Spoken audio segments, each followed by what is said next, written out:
This is the Olympus M.Zuiko Pro 12 to 45mm f4 with the model number IM018. It was announced in February 2020 and it weighs 254 grams and it has a length of 7 centimeters when retracted and not including the portion which goes inside the camera, so from the part that connects to the camera to the front of the lens. And it's weather sealed to IPX1 rating, and it has an electronic focus ring or focus by wire, and it has a manual mechanical zoom ring which is very smooth, and it doesn't have a lens function button, and it also doesn't have a manual focus clutch unlike other M.Zuiko Pro lenses. And I think these are two reasons why this lens is smaller and lighter than other M.Zuiko Pro lenses with the same focal length and capabilities.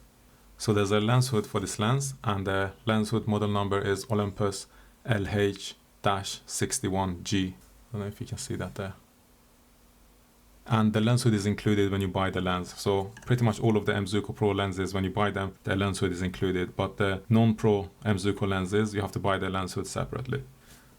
The front lens cap is the Olympus LC-58F, and the filter thread size is 58mm, hence the naming of the front lens cap LC-58F. The maximum aperture is f4, and that's a constant f4 across the full zoom range. And the minimum aperture is f22, and it has 7 aperture blades, and the diagonal angle of view for this lens is 84 degrees at the widest and 27 degrees at the narrowest. The closest focusing distance for this lens is 12 centimeters, so that's 12 centimeters from the focal plane or the sensor position of the camera. So if you think about it, that's literally in front of the lens. And you think about 12 centimeters from the focal plane of the camera, where the sensor is, to the subject would be 12 centimeters. So that's literally in front of the lens itself.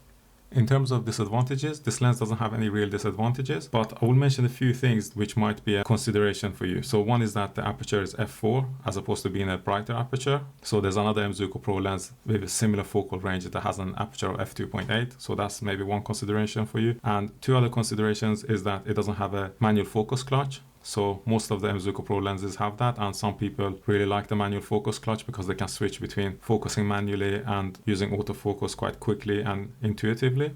And the other thing is that it also doesn't have a lens function button.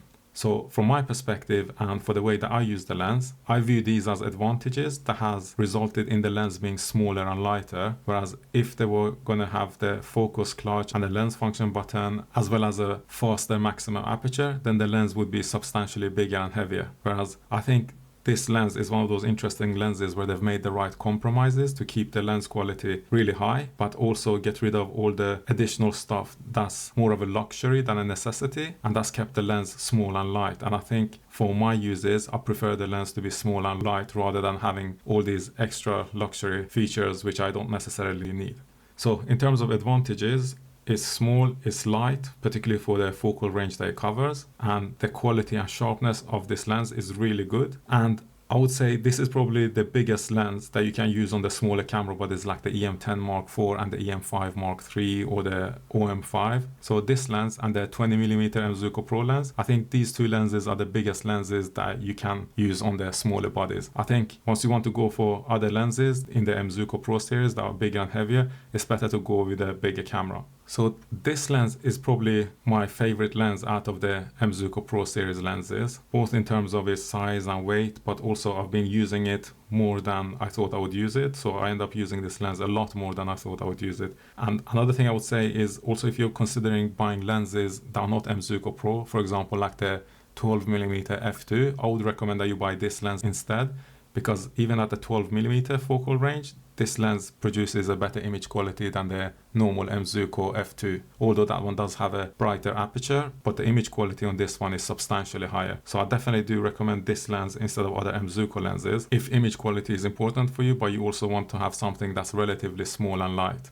And it seems to be like the right weight where you can still use it on the smaller camera bodies as well. So to compare this lens to other Micro Four Thirds lenses, the closest comparison would probably be the OM System 12 to 40mm f2.8 Mark II. So this is also an M.Zuiko Pro lens, and it's the Mark II version of it. And in terms of weight, this one weighs 382 grams, whereas this one is 254 grams. So you can see similar focal range, the only difference being the aperture, but this one is substantially lighter. And this one is 8.4 centimeters in length, whereas this one is 7 centimeters. And this one also has a manual focus clutch.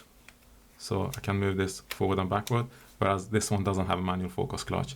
And this one also has a lens function button, which this one doesn't have. And the maximum aperture on this one is f2.8, whereas the maximum aperture on this one is f4. And both of them have the same minimum aperture at f22. And the diagonal angle view on the 12 to 40 is 84 degrees at the widest and 30 degrees at the narrowest or telephoto end.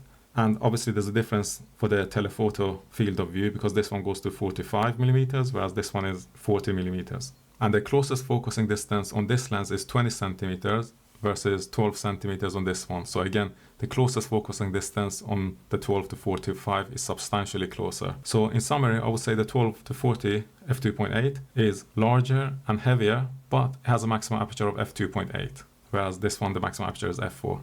In my opinion, the extra telephoto range of 5 millimeter doesn't make a huge difference in selecting between these two lenses. So the main question is, are you happy to go with something slightly heavier and slightly bigger, but it has an f2.8 aperture, whereas this one has an f4 aperture, but is substantially lighter and smaller. So in my experience, I found that with this one, doing handheld work gets tiring quite quickly, whereas with this one, it doesn't. So that's the reason I end up using the 12 to 45 substantially more, simply because it's lighter. And I don't usually go down to f2.8. I typically stay at something like f4 or way above f4. Ideally, I like to have a really high f-stop number. So for example, f8 or f11, so that I have everything in focus when I'm doing video recording and I'm filming sports. So the f2.8, even though it's good, it doesn't really apply to my type of shooting. But if you want like one lens and you want to do everything with it, from portrait photography to street photography and lots of other things, then this lens is obviously really good because it has the f2.8, which helps you get the background blur and the bokeh, and it's also really high in quality. And in terms of image quality, I would say both of them are the same. If anything, maybe this one is marginally sharper, but realistically there's no difference between the two. Another lens to compare this to is the Panasonic Lumix 12 to 35mm f2.8 Mark II, and there's a Mark III version of this lens, but I don't have the Mark III. So in terms of weight, the Panasonic one weighs 305 grams, whereas this one is 254 grams. So still the Olympus one is slightly lighter, but not by a lot. The Lumix one is 7.38 centimeters, whereas the Olympus one is 7 centimeters. So again, the Olympus one is smaller, but not substantially. But the maximum aperture on the Panasonic Lumix one is f2.8, whereas it's f4 on this one, and both of them have the same minimum aperture of f22. The diagonal angle of view on the Panasonic Lumix one is 84 degrees at the widest and 34 degrees at the narrowest. And the closest focusing distance on the Panasonic Lumix one is 25 centimeters versus 12 centimeters on the Olympus one. The weather sealing on the Panasonic Lumix one is obviously not as good as the Olympus M.Zuiko Pro one. So it is splash and dust resistant according to the spec, but there's no official rating for it. So it's a little bit weather sealed, but not with a rating and not guaranteed to the same level that the M.Zuiko Pro lens is. And this one has optical stabilization. So if you have a Panasonic camera, I think this will work well with that because Panasonic cameras don't have stabilization, which is as good as Olympus ones. So getting the optical stabilization from the lens is obviously an advantage, particularly if you're using Panasonic cameras. So to summarize, I would say the Lumix one is slightly bigger and heavier and has a less of a telephoto reach, although I don't think the telephoto reach is a big deal when you're talking about 35 millimeters versus 45. And also in my experience, because I'm doing a lot of handheld work, there isn't really a necessity for having that telephoto reach. So if this lens had less of a reach, but it was even smaller and lighter, I would have preferred that. So the only real differentiator is the larger aperture, which is f2.8 on this one and f4 on this one, and whether you're using a Panasonic camera or an Olympus camera. So I think if you're using a Panasonic camera and you can benefit from the optical stabilization, then maybe this is a better choice to go for. But if you're using an Olympus camera, then the in-body camera stabilization is so good that you don't really need optical stabilization.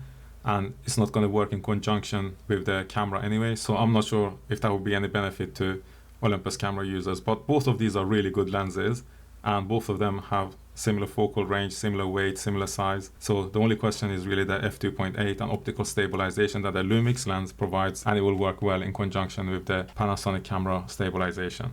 So one more thing I need to mention about these two lenses is that the direction of the zoom ring, which you need to rotate it in order to zoom in or out, is the opposite on these two lenses.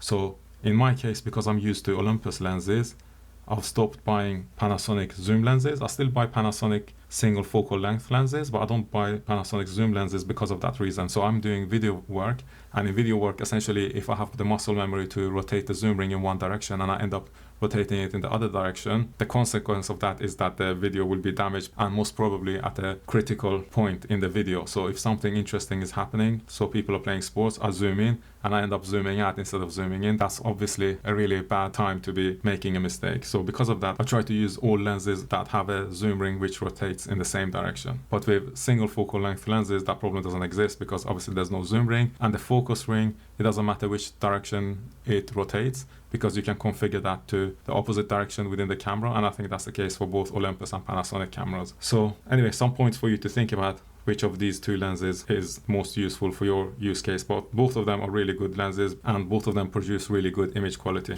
Another lens to compare this to is the Olympus M.Zuiko Pro 8-25mm f4. And I don't know whether this is a good comparison, but for handheld work, this one has a wider angle of view. So let me just go through the details. So this one weighs 411 grams, whereas this one is 254 grams. So this is still substantially lighter.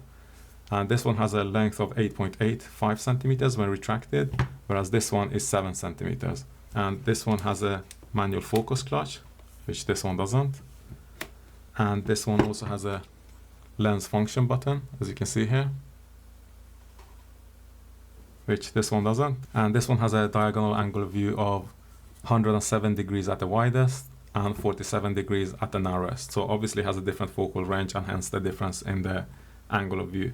And the closest focusing distance on this one is 23 centimeters, whereas it's 12 centimeters on this one. So to summarize, the 8-25mm is bigger and heavier, and definitely not suitable for smaller camera bodies like the EM10 Mark IV or the OM5 or the EM5 Mark III. And it also has a major problem, which is to do with the locking. So it's one of those locking lenses that you need to extend for it to fall into place. And that locking mechanism doesn't always work, and sometimes it mistriggers or misregisters whether the lens is locked or not. So for example, you could be recording video and then you extend the lens and your video recording stops because the lens thought that you've closed the lens where you actually haven't. So that's a major problem for this lens when you're doing video recording in particular, because if you're taking photos, you can just extend it or retract it backwards and forwards until it falls into place. But with video recording, the video recording will literally stop, and it will stop at a crucial point where you're zooming in and out. But aside from that, this focal range is really good for video recording, 8-25mm. So the only thing you have to put up with is the locking problem and it being heavier and larger. And in terms of image quality, both of them have really good image quality throughout the range. So this one, obviously, the widest it goes is 12mm, whereas this one, the widest it goes is 8mm. So it's a big difference there. And on the telephoto range, this one goes to 45, whereas this one goes to 25. So some consideration to see which one works for you, but both of them are good lenses. Another lens to consider is the M.Zuiko lens, which is the 14-42mm f3.5 to 5.6 EZ. So this lens doesn't produce a great image quality, but it's substantially smaller, substantially lighter, and has an automatic lens cap, and it's really convenient, but the image quality is not as good as the M.Zuiko Pro lens. So this one weighs 93 grams, whereas this one weighs 254 grams. So that's a big difference in weight there. And this one is 2.25 centimeters when retracted, versus 7 centimeters for this one. And this one has an automatic lens cap. So if you turn on the camera, the lens cap is removed, and then when you shut down the camera, the lens cap goes back on. So that's really convenient if you want it with a small camera to just have in your bag and just pull it out whenever. As soon as you turn on the camera, the lens cap is gone and you can start taking pictures or record videos. This one has a variable aperture, so the maximum aperture is between f3.5 and f5.6, depending on which part of the zoom range you're in, whereas this one is f4, and that's a constant f4 across the zoom range. And both of them have the same minimum aperture at f22. This one only has 5 aperture blades, whereas the M.Zuiko Pro has 7 aperture blades, which means you'll get a more rounded bokeh and better background blur with the M.Zuiko Pro lens. And the diagonal angle of view on this one is 75mm at the widest and 29 degrees at the narrowest. So the M.Zuiko Pro has obviously a longer reach at 45mm versus 42mm on this one. And also on the wide end, the M.Zuiko Pro is 12mm, whereas this one is 14mm. And the closest focusing distance on this one is 20 centimeters at the widest and 25 centimeters at the telephoto end, whereas for this one is 12 centimeters. So this one has an electronic zoom ring, although it's not a zoom ring, it's more like a pressure ring or a lever, even though it's shaped like a ring, whereas this one has a mechanical or manual zoom ring. So each of these obviously have their own advantages. So having a mechanical ring for zooming in and out smoothly, but an electronic zoom ring is good if you want to operate the camera remotely. So if you have it attached somewhere, you can remotely control it with the Olympus app. Or if you use this lens on a PTZ camera, then you can operate it remotely that way as well. Whereas that's not possible with manual mechanical zoom rings. So to summarize, I would say this one has a lower image quality and it's not wide enough at 14 millimeters, whereas this one is 12 millimeters. But it's smaller and substantially lighter, and it has an automatic lens cap, and it has an electronic zoom for using with a PTZ camera. So even though the image quality is not good on this one, it does have other advantages which you may value more and want to go for a lens like this. Another lens to consider is this one, which is very similar to the previous lens that I mentioned, but this one doesn't have the electronic zoom. So this lens is the Olympus M.Zuiko 14 to 42mm f3.5 to f5.6 Mark II-R. And it weighs 113 grams, whereas this one is 254 grams. It has a length of 5 centimeters when retracted, whereas this one is 7 centimeters. This one has a variable maximum aperture of f3.5 to f5.6, depending on where in the zoom range you're in, whereas this one is a constant f4 across the full zoom range. And both of them have the same minimum aperture at f22. The diagonal angle of view for this one is 75 degrees at the widest and 29 at the narrowest, or the telephoto end. The closest focusing distance for this one is 25 centimeters at the widest and 30 centimeters at the narrowest, whereas the closest focusing distance on this lens is 12 centimeters. So to summarize, very similar to the previous one, it's not as wide and not as sharp, and the image quality is nowhere near as good as this one, but it's smaller and lighter. And both of these lenses have 7 aperture blades, and the reason I mention that is because the electronic version of this lens actually has 5 aperture blades, whereas this one has 7 aperture blades.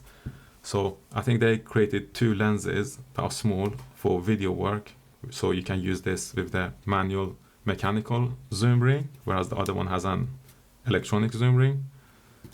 But both of them are small and light and for the same purpose. So price might also be a consideration for you when you want to buy this lens, because the lower quality M.Zuiko ones are obviously substantially cheaper in comparison to the M.Zuiko Pro. But my advice would be to go for the M.Zuiko Pro lens if you can, because there isn't a huge difference in the weight, even though these lenses are lighter, but the additional features that you get for this and the image quality makes it worth it to pay a little bit more to just get a really good lens. And the focal range for this is so big that it can cover a lot of scenarios. In terms of what's included in the box when you buy this lens, you get the lens itself, and there's a warranty card, a leaflet about Olympus becoming OM Digital Solutions, an instructional manual booklet, and there's the CS53 wrapping cloth for the lens to, I guess, wrap it in that and put it in your bag or wherever. And there's a front lens cap, which is the LC58F, and there's a rear lens cap, which is the LR-2, and then there's the lens hood, which is the Olympus LH-61G. Anyway, let me know if you have any questions about this lens, or if you want me to compare this lens to any other lens or provide sample footage.